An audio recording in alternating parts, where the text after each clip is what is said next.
Assalamualaikum warahmatullahi wabarakatuh. Alhamdulillahirabbil alamin wa bihi nasta'in ala umuri dunya waddin. Wassalatu wassalamu ala asrofil anbiya wal mursalin sayyidina wa habibina wa nabiyyina wa maulana Muhammadin ajma'in amma ba'du.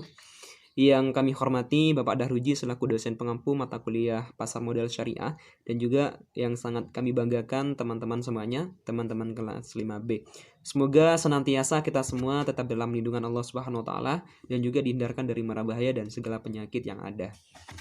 Oke teman-teman semuanya, saya Abdul Wahab dan rekan-rekan saya dari kelompok 3 ingin mempresentasikan materi tentang Initial Public Offering atau IPO dan Prospektus.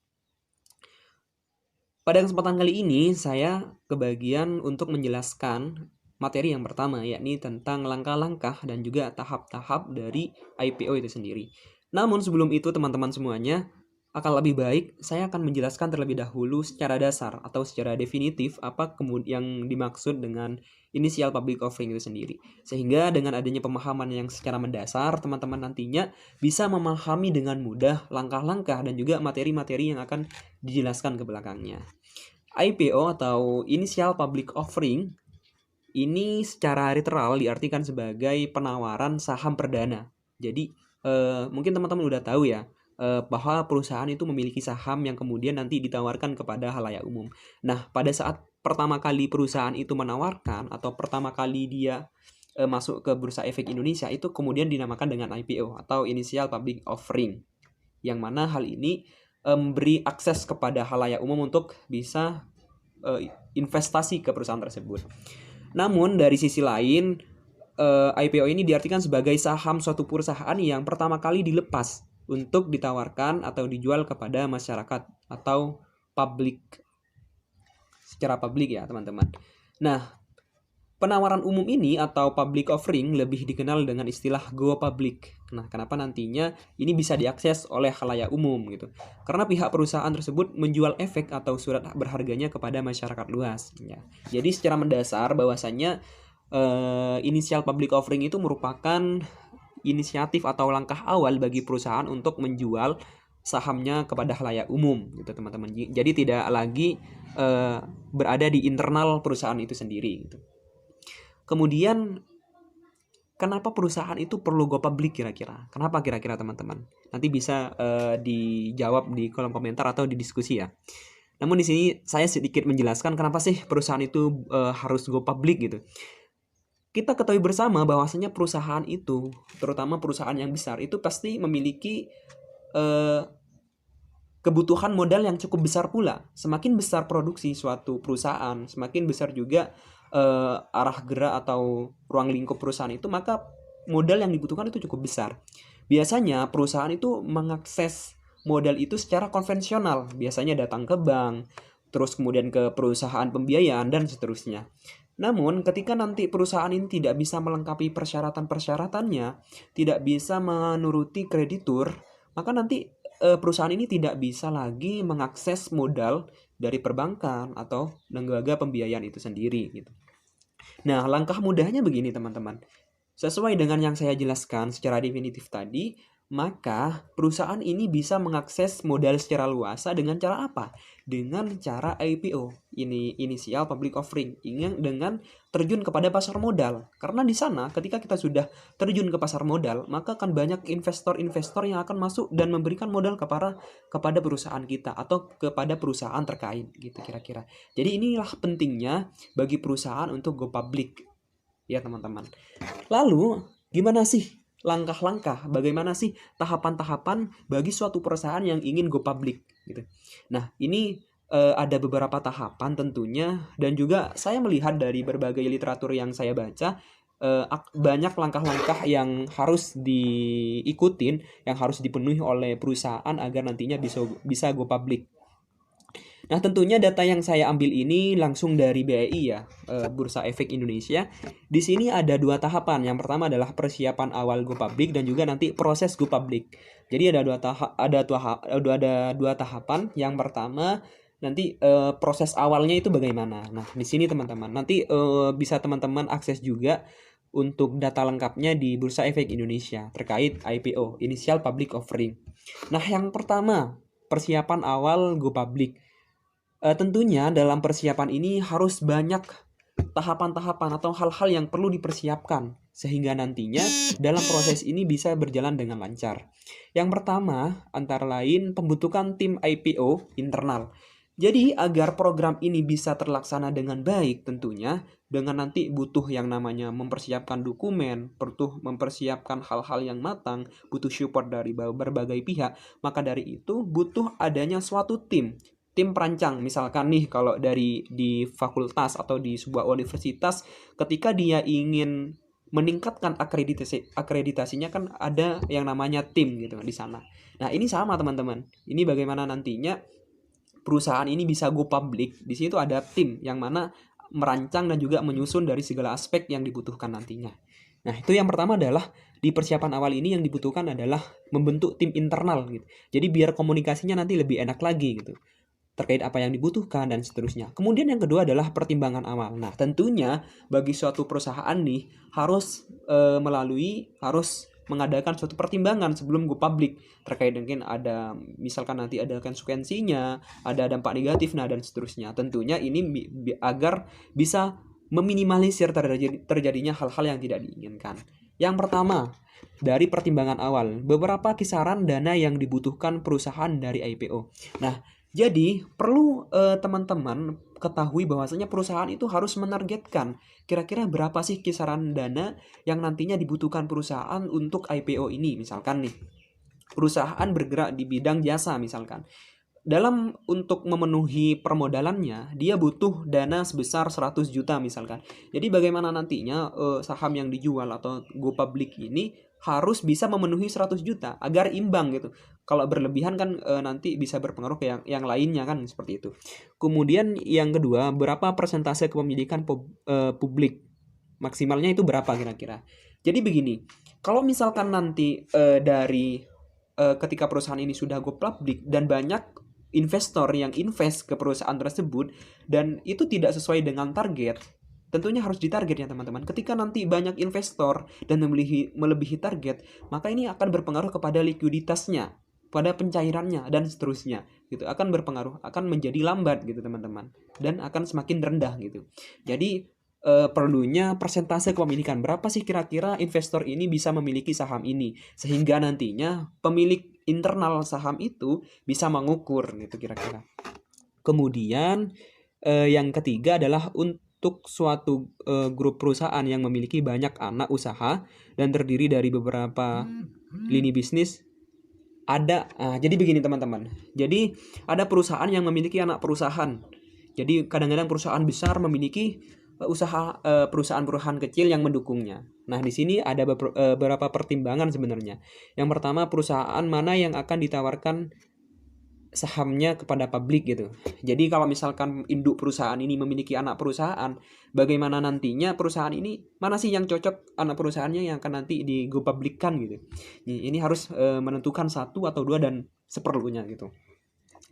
Kemudian ini masih banyak lagi, nanti teman-teman bisa langsung cek. Ini berkaitan ya satu sama lain. Kemudian yang ketiga adalah penunjukan profesional eksternal. Nah, ini tentunya untuk membantu perusahaan selain tadi ada grup internal, IPO internal, ini juga butuh eksternal dalam proses IPO. Kenapa? Perusahaan perlu melakukan seleksi atas beberapa pihak sebagai berikut. Nah, ini pihak-pihak yang kemudian nanti dibutuhkan, pihak dari eksternal. Yang pertama, penjamin emisi efek atau underwriter yang akan membantu menawarkan saham perusahaan kepada investor. Intinya yang sales lah, simpelnya teman-teman biar gak bingung gitu. Ini yang dibutuhkan nanti agar ini tersampaikan kepada investor yang ingin membeli saham kita gitu. Kemudian akuntan publik, ada konsultan hukum, notaris, penilai, biro administrasi dan seterusnya. Ini merupakan pihak-pihak eksternal yang nanti dibutuhkan oleh perusahaan. Kemudian yang keempat adalah RUPS dan perubahan anggaran dasar. RUPS ini merupakan rapat umum pemegang saham. Jadi tentunya dalam hal ini perlu adanya rapat yang kemudian ada persetujuan dari pemegang saham. Jadi nanti agar tidak terjadi hal-hal yang tidak diinginkan dan juga nanti ada anggaran dasar, perubahan anggaran dasar. Tentunya ini harus memiliki persetujuan dari pemegang-pemegang saham yang lainnya. Itu ya teman-teman, singkatnya begitu. Kemudian yang kelima, adalah mempersiapkan dokumen. Nah, dalam hal ini tentunya banyak dokumen yang harus dipersiapkan. Ini tergantung nanti bagaimana peraturan terbaru dari Bursa Efek Indonesia terkait ini. Apa saja sih kira-kira nanti dokumen yang perlu dipersiapkan? Di makalah saya sudah saya jelaskan dan ini mengambil dari data Bursa Efek Indonesia ya. Kemudian yang kedua, setelah tadi persiapan awal sudah disiapkan dengan matang, maka proses yang kedua adalah proses IPO atau proses go publicnya itu seperti apa kira-kira. Di sini simpelnya ada 3. Yang pertama persiapan awal dan persiapan dokumen. Singkatnya adalah persiapan awal kan tadi sudah dilakukan, mulai dari RUPS, kemudian mempersiapkan dokumen dan seterusnya. Itu. Kemudian yang kedua adalah penyampaian permohonan perjanjian pendahuluan pencatatan saham ke Bursa Efek Indonesia. Nah, untuk menjadi perusahaan publik tentunya yang sahamnya dicatatkan dan diperdagangkan di Bursa Efek Indonesia, perusahaan perlu mengajukan permohonan untuk mencatatkan saham, dilengkapi dengan dokumen-dokumen yang dipersyaratkan, antara lain profil perusahaan, laporan, dan seterusnya teman-teman. Kemudian setelah itu selesai, ketika dari BEI sudah selesai, kita langsung ke OJK kepada Otoritas Jasa Keuangan guna penyampaian pernyataan pendaftaran. Jadi agar nanti kelihatannya juga bisa diawasi dan bisa dipertanggungjawabkan dengan baik, hal ini harus diawasi oleh OJK dan tentunya harus mendaftar terlebih dahulu kepada OJK teman-teman. Kemudian yang terakhir adalah penawaran umum, pencatatan, dan perdagangan saham di BEI.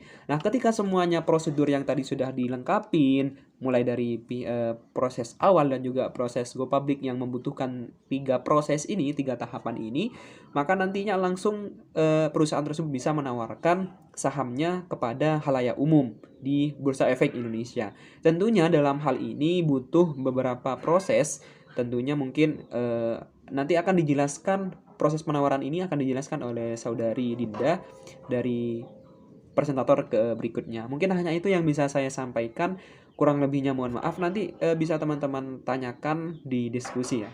Monggo untuk pemateri selanjutnya bisa dilanjutkan. Terima kasih. Assalamualaikum warahmatullahi wabarakatuh. Saya Indah Hidayatul Umah, NIM 076 akan menjelaskan tentang apa itu prospektus. Pengertian dari prospektus. Prospektus adalah informasi ataupun dokumen penting dalam proses penawaran umum, baik saham maupun obligasi. Prospektus ini termasuk sebuah dokumen yang penting karena emiten tidak akan bisa menjual efek dalam penawaran umum sebelum pemodal atau investor tersebut membaca dan menerima prospektus. Dalam formulir pemesanannya, pemodal ataupun pembeli itu harus menyatakan bahwa mereka itu telah diberi kesempatan untuk membaca dan menerima isi dari prospektus tersebut. Kemudian, prospektus ini kan termasuk dokumen resmi. Ini dikeluarkan dan dibuat oleh emiten. Emiten sendiri itu adalah pihak yang melakukan penawaran umum. Tugasnya untuk menawarkan efek kepada masyarakat.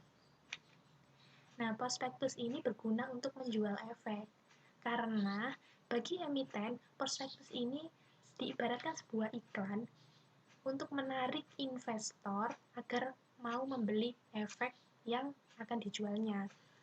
Kemudian, jika pembeli atau pemodal ini ingin mengetahui kualitas dari efek yang akan dibelinya, maka bisa mengetahui informasi tersebut lewat membaca dari prospektus. Nah, kemudian ini adalah sebuah contoh dari prospektus. Yang pertama itu ada prospektus awal, yang sampingnya itu ada prospektus yang berisi singkat, hanya 1 lembar. Kemudian macam-macam prospektus. Macam-macam prospektus ini ada 3. Yang pertama itu prospektus awal. Nah, prospektus awal ini adalah sebuah dokumen tertulis yang memuat seluruh informasi dari perusahaan, mulai dari profilnya. Kemudian, prospektus awal ini dibuat saat melakukan penawaran pertama kali. Nah, gunanya itu untuk mengetahui minat masyarakat, minat pasar. seperti itu. Kemudian ada yang kedua, prospektus ringkas. Prospektus ringkas ini memuat, harus wajib dimuat dalam 2 surat kabar.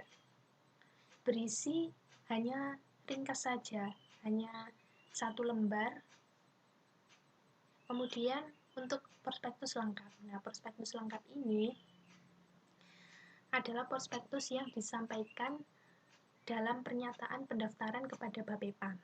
Maksudnya, prospektus yang dipublikasikan setelah dinyatakan efektif oleh Bapepam. Nah, setelah dinyatakan efektif oleh Bapepam, maka prospektus lengkap ini kemudian diedarkan. Kemudian ada isi dari prospektus. Isi di dalam prospektus ini sangat banyak. Nah, yang pertama itu ada penawaran umum. Untuk penawaran umum sendiri ini adalah memuat informasi seperti penawaran saham, terus berapa nominal harga saham yang akan ditawarkan. Kemudian ada tujuan penawaran umum. Nah, berisi pernyataan tentang alasan dan tujuan kenapa dilakukannya penawaran umum. Kemudian yang ketiga ada informasi tentang perusahaan. Nah, informasi tentang perusahaan ini memuat mengenai riwayat singkat pendirian bisnis, kemudian berapa lama perusahaan itu didirikan dan beroperasi, susunan direksinya, seperti itu. Kemudian ada kegiatan usaha dan prospeknya. Perusahaan itu melakukan kegiatan apa, kemudian memiliki anak cabang berapa, beroperasi di mana saja. Nah, itu juga dimuat. Kemudian ada ikhtisar keuangan perusahaan. Nah, bagaimana keuangan perusahaan? Apakah keuangan perusahaan itu baik atau tidak? Nah, itu juga dimuat. Kemudian ada masa penawaran. Berapa lama sih waktu penawaran?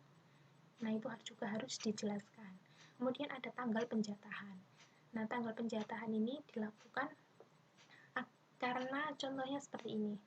Apabila tingginya permintaan dan terbatasnya jumlah lembar saham yang ditawarkan, maka dilakukanlah penjatahan agar semua orang yang memesan tersebut mendapatkan sama rata. Nah, maka tanggal penjatahan itu juga harus tercantum. Seperti itu. Nah, dan lain-lain, ada masih banyak lagi isi yang terkandung dalam prospektus. Nah, ini ada informasi isi yang umum saja yang saya cantumkan di sini. Kurang lebihnya hanya itu saja yang bisa saya sampaikan. Terima kasih. Assalamualaikum warahmatullahi wabarakatuh. Saya Dinda Salsabila, NIM 81, akan menjelaskan materi tentang proses penawaran umum saham kepada publik dan pencatatan saham di Bursa Efek Indonesia. Tahap pertama adalah persiapan awal dan perusahaan dokumen. Dalam persiapan, perusahaan menunjuk penjamin pelaksana efek atau lead underwriter dan profesi, serta lembaga penunjang pasar modal. Dalam lembaga penunjang terdapat akuntan publik, konsultan hukum, kantor jasa penilai publik, dan biro administrasi efek. Dalam hal ini, juga calon emiten dibantu oleh lead underwriter, dan profesi penunjang mempersiapkan dokumen yang disampaikan pada OJK, Bursa Efek Indonesia, dan KCEI. Tahap kedua, penyampaian permohonan perjanjian pendahuluan, pencatatan saham ke BEI, dan pendapatan saham ke BEI. Distribusi saham dilakukan secara elektronik kepada investor pembeli saham melalui KSEI yang tidak berbentuk sertifikat. Dalam hal ini membutuhkan waktu selama kurang lebih 1-4 minggu. Tahap ketiga adalah perjanjian pendahuluan pencatatan saham diberikan BEI. Dalam proses ini, perusahaan presentasi kepada BEI. BEI melakukan kunjungan ke perusahaan dan permintaan penjelasan serta kelengkapan dokumen oleh BEI. Keempat, penyampaian pendaftaran ke OJK yang memakan waktu selama kurang lebih 4-6 minggu.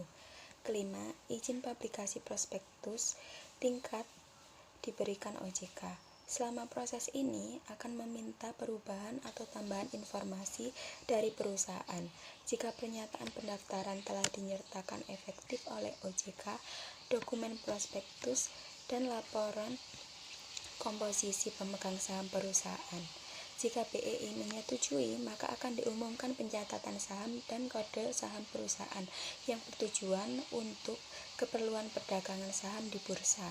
Kode ini akan dikenal luas oleh investor dalam melakukan transaksi di BEI. 6. Pengumuman prospektus ringkas di surat kabar dan terjadilah penawaran awal yang biasa disebut dengan book building yang membutuhkan waktu kurang lebih 2-3 minggu. 7. Penyampaian informasi harga dan keterbukaan lain di OJK. Ke-8. Pernyataan efektif diberikan OJK. Selama proses tersebut, OJK akan minta tambahan informasi dari perusahaan. Ke-9. Pengumuman perbaikan atau tambahan prospektus ringkas dan penyediaan prospektus. 10. Penyampaian permohonan saham ke BEI membutuhkan waktu sekitar kurang lebih 1-2 minggu. Biasanya, dalam tahap ke-11, penawaran umum saham membutuhkan waktu selama 1-5 hari kerja. Setelah itu, emiten wajib menyelesaikan masa penjatahan. Untuk calon investor yang tertarik untuk memiliki saham, dapat memesan dengan menyetorkan sejumlah dana sesuai jumlah yang dipesan investor atau sesuai dengan syarat dari penjamin emisi efek yang bertujuan sebagai jaminan. Pemesanan dapat dilakukan kepada perusahaan sekuritas yang menjadi underwriter atau perusahaan sekuritas yang menjamin emisi efek. Dalam tahap ke-12, dalam masa penawaran ini, tidak semua investor mendapatkan saham, karena hal tersebut disebabkan oleh investor yang permintaannya melebihi batas yang ditawarkan, dan hal tersebut biasa disebut dengan oversubscribe, sehingga akan dilakukan penjatahan oleh lead underwriter agar seluruh pihak yang memesan mendapat bagian sama rata. Meskipun begitu juga, masih ada yang tidak kebagian karena calon emiten tidak membuka sindikasi. Ke-13 atau yang terakhir. Setelah itu, saham mulai dicatat. Assalamualaikum warahmatullahi wabarakatuh. Perkenalkan, nama saya Siti Nadiroh. Di sini saya akan menjelaskan tentang masa pencatatan. Setelah penjualan di pasar perdana berlaku beberapa minggu, tahap selanjutnya yaitu melakukan pencatatan di bursa efek.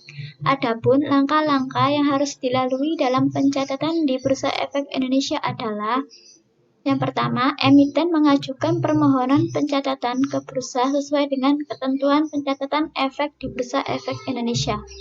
Yang kedua, bursa melakukan evaluasi berdasarkan pencatatan. Adapun persyaratan pencatatan saham di BI adalah harus berbentuk Badan Hukum Perseroan Terbatas atau BT. Pernyataan pendaftaran emisi telah dinyatakan efektif oleh BAPEPAM. Laporan keuangan perusahaan telah diperiksa oleh akuntan yang terdaftar di BAPEPAM.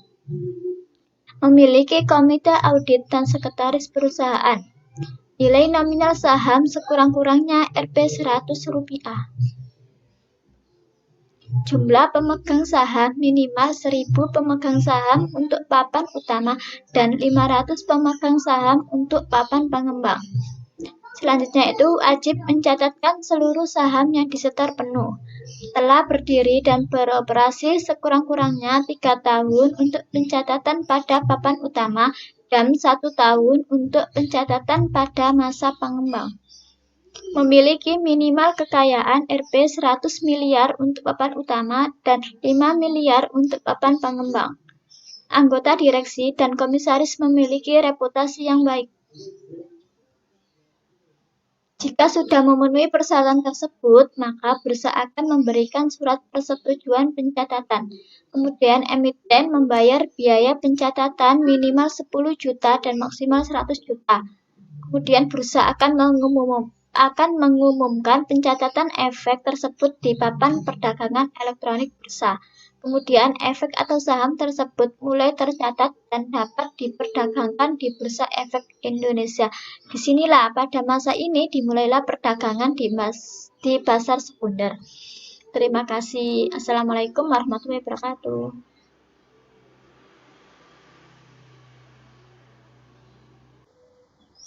Assalamualaikum warahmatullahi wabarakatuh. Perkenalkan, nama saya Fitrotun Failasufa. dari kelas 5B Ekonomi Syariah NIM 069. Di sini saya akan membahas mengenai kewajiban setelah go public. Kewajiban setelah go public. Setelah selesainya initial public offering, biasanya disebut dengan IPO, bukan berarti tugas perusahaan itu telah selesai, karena harus ada tahap selanjutnya yang harus dilakukan oleh perusahaan, yakni melaksanakan kewajiban yang harus dipenuhi setelah perusahaan itu sudah go public. Di sini ada beberapa kewajiban yang harus dipenuhi suatu perusahaan setelah perusahaan itu sudah go public. Yang pertama, yakni ada menerbitkan laporan tahunan. Laporan tahunan ini bisa dilakukan secara berkala. Laporan tahunan ini disampaikan kepada BAPEPAM dan setelah itu diumumkan kepada investor. Laporan ini bisa berupa laporan keuangan dan juga laporan insidentil. Laporan keuangan tahunan ini memiliki arti yakni laporan keuangan dalam jangka waktu 1 tahun dan telah mendapatkan persetujuan oleh pemegang saham pada saat RUPS, Rapat Umum Pemegang Saham. Yang selanjutnya di sini ada laporan insidentil. Laporan insidentil merupakan laporan yang berupa material yang dilaporkan kepada BAPEPAM dan setelah itu diumumkan kepada para investor. Secepat mungkin dan paling lambat itu selama 2 hari.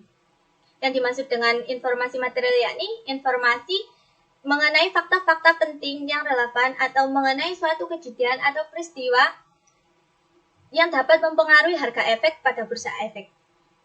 Yang kedua yakni ada membayar biaya go public. Biaya-biaya yang harus dibayar setelah suatu perusahaan itu sudah go public yakni yang pertama ada biaya konsultan hukum, yang kedua ada biaya akuntan, yang ketiga ada biaya roadshow, yang keempat ada biaya percetakan dan penerbitan, yang kelima ada biaya public relation, yang keenam ada biaya pendaftaran di BAPEPAM. Selanjutnya yang ketiga yakni mengadakan rapat umum pemegang saham. Pada saat dilaksanakan rapat umum pemegang saham ini harus dijadwalkan terlebih dahulu. Jadwal pelaksanaan RUPS ini dilaksanakan secara tahunan. Dalam RUPS ini juga memberikan kesempatan pada para investor untuk mengajukan usul-usul yang akan disampaikan.